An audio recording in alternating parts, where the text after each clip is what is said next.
aku mau nanya dua hal. Yeah. Karena kalau di podcastnya aku sama Ko Ernest kan waktu itu Mas Rega sempat cerita Mm-mm. differences directing actors gitu kan. Yeah. Even di Budi Pekerti aja ngedirecting Mbak Ina sama Prilly yang Angga bisa beda.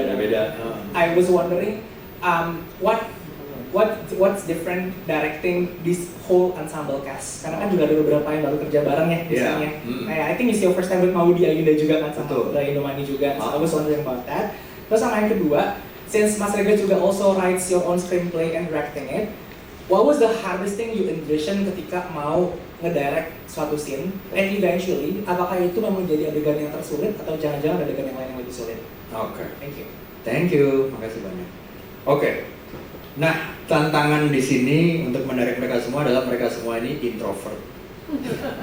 Jadi kalau dulu di Penyalin Cahaya kan komposisinya Shenina, Lutesia, Jerome, Chico. Wah, itu kan orangnya kayak wah, ketawa-tawa terus kayak ekstrovert banget kayak habis reading kita makan, yo gitu kan. Habis reading kita nonton konser ini, ayo gitu. Tapi kalau ini habis reading enggak lagi, kayaknya mau pulang ke rumah gitu. Butuh recharge, energinya udah habis gitu. Sehingga PR ku adalah gimana caranya supaya mereka bonding. Nah untungnya ada Chico. Nah, Chico ini emang sahabat setia yang sangat ekstrovert, energinya nggak bisa habis. Jadi dalam sehari itu dia bisa makan di restoran A, lompat ke rumah B, lompat ke event C gitu bisa dijabanin. Nah langkah pertama adalah biar cair semua adalah kita makan bareng di satu restoran. Habis itu Chico yang akan memandu kayak Q&A yang pertanyaannya sifatnya yang fragile gitu. Dan habis makan terus kayak mau ceritain kapan terakhir kali lo nangis. Langsung nih gitu kan. Gitu. Terus ntar muter, enggak kapan gitu. Terus habis itu kalau lo sekarang bisa punya pintu kemana saja, lo memilih kemana aja. Oh, gua mau ke Kutub. Oh, gua mau ke Brazil gitu satu-satu. Terus pertanyaannya edgy gitu, bahkan si Chico nanyain kayak lo milih Oregas Banuteja atau Yandi Lawrence gitu kan. Ya gitu-gitu. Emang dia tuh suka begitu, tapi akibatnya semua topeng kita jadi luruh gitu. Jadi kayak nggak jaim-jaiman, oh ya udah berarti ya kita sama-sama manusia biasa gitu ya. Nah itu dilakukan beberapa kali, 3 kali, 4 kali supaya topeng itu lurus. Jadi aku sangat thanks to untuk Chico yang membantu meluruhkan itu semua. Astaga, pantesan Regas pas di mobil di Sundance kita main itu. Oh iya. Berarti lanjut sampai Sundance teman-teman. Emang punya ide itu entah dia menggunakan metode itu juga buat di grup yang lain nggak tahu juga. Nah metodenya di sini tantangan directingnya tentu saja beda-beda. Yang pertama adalah Angga Yunanda. Jadi Angga ini metode yang paling susah adalah di sini tuh dia harus main alat musik sama berakting.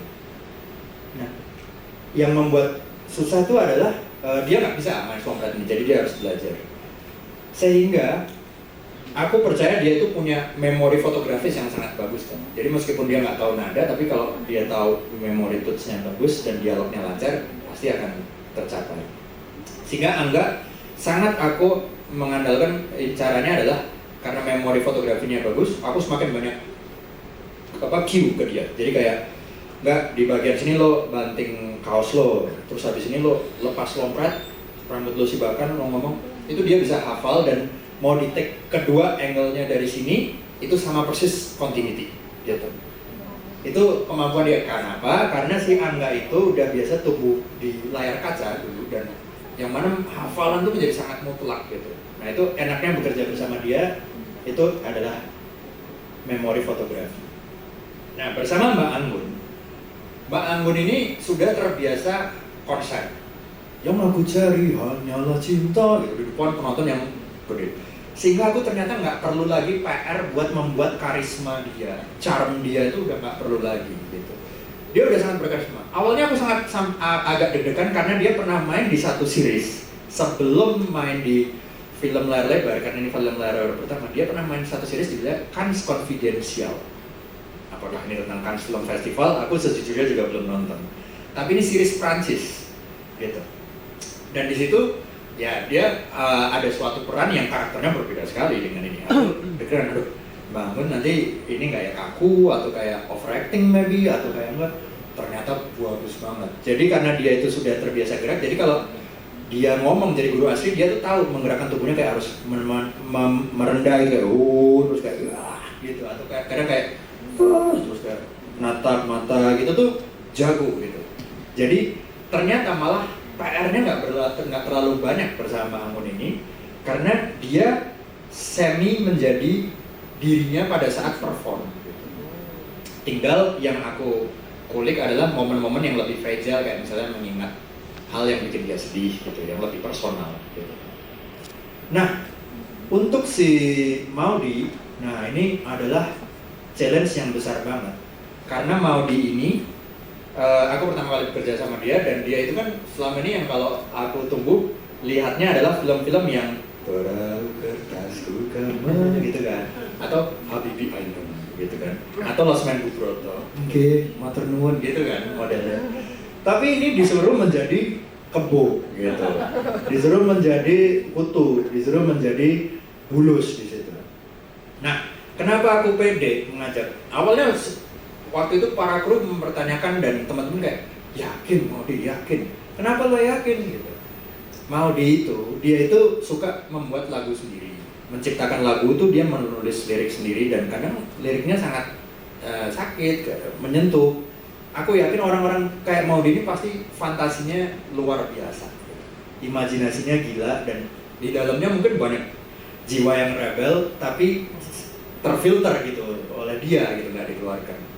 Makanya kadang dia suka menikmati waktu sendiri di rumah, baca buku gitu tuh, pasti jiwanya sangat rebel. Nah itu cuma perlu dipantik aja dan keluar. Akhirnya dipantiknya adalah dengan dibantu Mas Siko Setianto.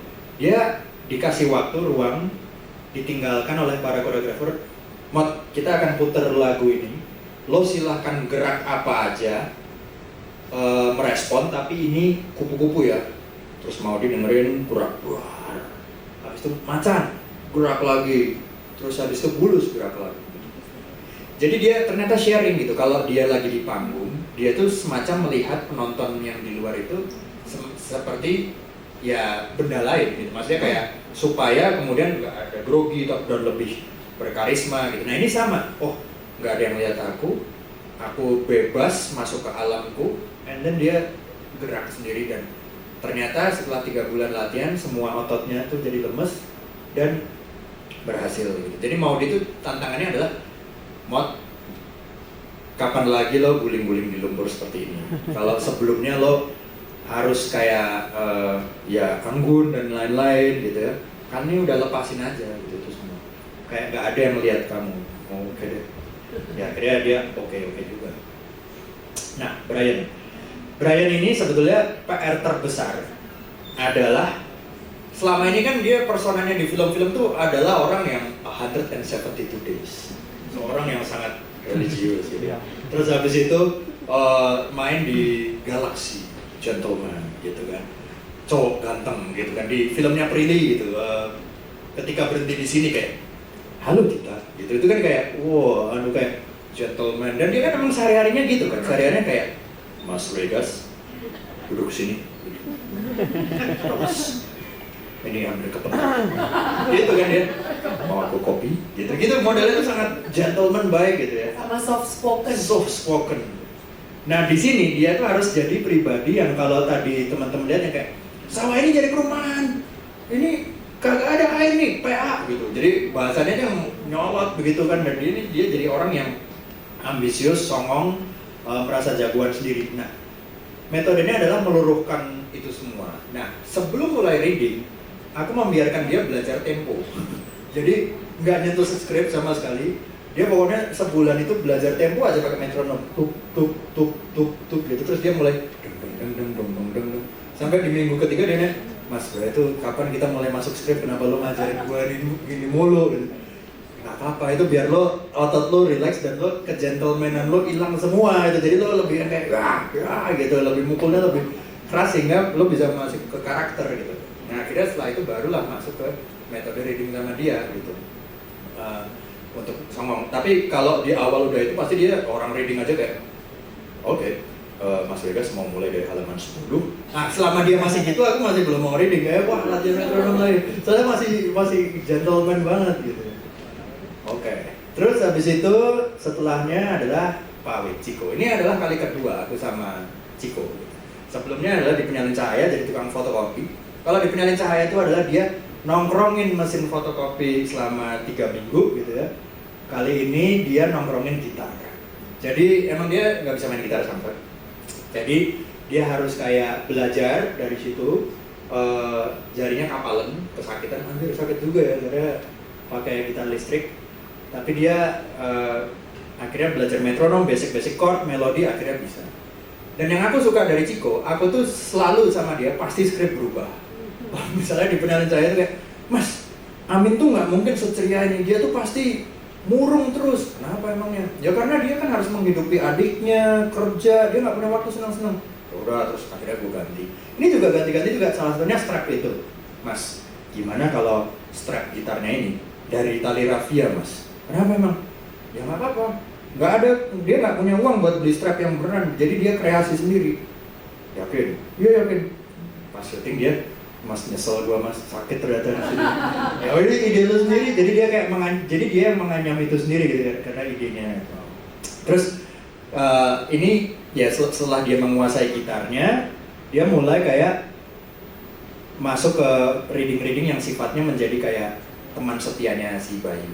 Kalau Ciko ini kan karakternya, kalau teman-teman lihat di Sakatupu, itu kan kayak kamu kenapa? Gitu kan, modelnya gitu-gitu kan. Nah, itu kan dia selalu menjadi orang yang sangat care gini. Nina, gitu kan. Nah, aku bilang kayak tetap begitu, tetap ada rasa sayang ke Bayu, tapi jangan kayak Mas Moko di Sakatupu gitu. Nah, terus gimana dong? Ya udah terserah lo. Jadi kayak gimana caranya lo nunjukin lo sayang, tapi muka lo tetap nyolot, tetap marah gitu. Ya udah deh, gue kulik. Terus akhirnya dia trial and error, ngasih percobaan, nyoba kayak gitu-gitu. Akhirnya jadilah karakter itu. Nah, Mas Bimo ini biasanya kan dia selalu kalau main peran-perannya 13 bom di Jakarta, tembak-tembakan gitu kan. Manly. Terus habis itu yang di Jalan Jauh Jangan Lupa Pulang gitu sama Sheila Dara itu kayak wow, apa sih lo? Gitu kan. Jakarta versus Everybody ya kayak, nah apa lu bro? Gitu kan. Nah, sementara di sini nih jadi orang yang harus mengusur, tapi orangnya ini kayak nggak punya jiwa kepemimpinan gitu. Dan di sini, ini nggak spoiler, tapi untuk pertama kalinya Mas Bimo ini harus belajar joget TikTok sama melata kayak gini yang akan muncul di alam fantasinya para pelamun gitu. Nah kalau Mas Bimo ini metodenya sebetulnya lebih kepada aku menceritakan alam fantasi gitu ya, terus kemudian Mas ini sangat jauh dari realis, jadi lupakan aja realismemu sebagai orang yang kayak gimana bro gitu. Dan ternyata dia adalah orang yang sangat terbuka gitu, jadi badannya keker tapi jiwanya teddy bear gitu. Dia tuh orangnya sangat baik gitu, jadi sangat kayak halo Mas, oh iya Mas. Dan dia kalau misalnya nongkrong gitu tuh kayak kalau malam ngantuk gitu, jadi kayak sebenarnya tuh lovely dan jiwanya tuh sangat lembut gitu. Nongkrong kalau malam ngantuk tuh gimana sih? Jadi masa kayak diajak nongkrong tapi kayak nggak kayak orang-orang manly yang lain gitu ya? Iya. Ternyata halus. Ternyata sangat halus gitu. Nah ternyata menjadi sangat luas buat ini semua. Nah terus Indra Birowo. Nah ini aku mengenal dia pertama ya adalah dari Extravaganza pastinya. Bersama Tora Sudiro, Aming gitu ya.